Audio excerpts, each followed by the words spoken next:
Here comes Pierce with 5 seconds left. Pierce with 3. Pierce with 2. Pierce thrown away at the horn.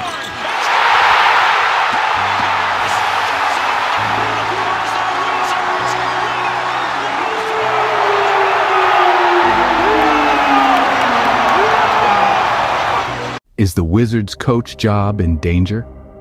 A question that's been on the minds of many, yet the answer might surprise you. Despite the Washington Wizards' less than stellar record and a series of blowout losses, it appears that the management isn't considering giving coach Wes Unseld Jr. the boot. Now, that's not to say that the team isn't looking for improvement, far from it. But the primary focus right now seems to be on player development, not just winning games. The Washington Wizards have lost 9 of their first 11 games, and on Wednesday night suffered another blowout loss that, apart from the brilliance of the opponent's superstar, was ugly to watch. For many NBA franchises, that would be sufficient grounds to fire a coach who has compiled a 72-103 cumulative record. It's not sufficient grounds for the Wizards to fire their coach. Despite a pair of recent fourth-quarter collapses and a defense that ranks among the NBA's worst, all indications are new. Monumental Basketball president Michael Winger and new Wizards general manager Will Dawkins is prepared to give coach Wes Unseld Jr. a pass this season.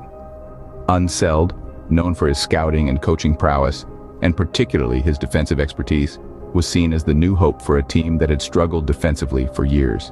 Despite Unseld's defensive know-how, the team's defense remains a major weakness, ranking 27th in the league in defensive efficiency. More concerning is that this season, the Wizards' defense has looked amateurish at times, including Wednesday, with the Mavericks scoring 41 points in the first quarter, amid a flurry of Wizards' coverage mistakes.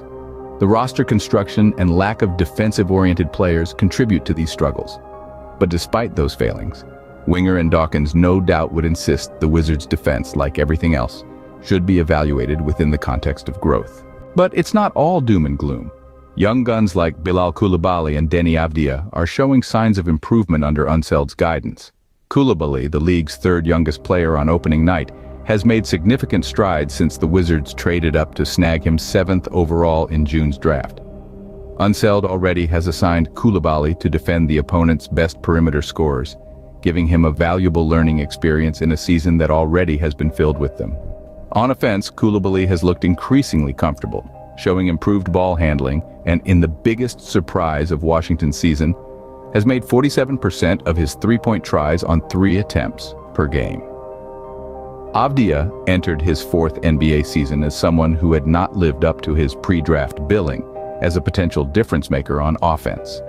As part of Deni's new development plan, Unseld has been tasked with uplifting Deni's self-confidence as a ball handler, rim attacker, and long-range shooter. The gains have been substantial. Avdija has looked fearless on drives to the hoop. He's also turned his most glaring weakness, poor three-point shooting, into an unexpected strength, making 41% of his three-pointers on 3 attempts per game. The Washington Wizards are having a rough time, but no, it doesn't look like Wes Unseld Jr.'s job is in danger.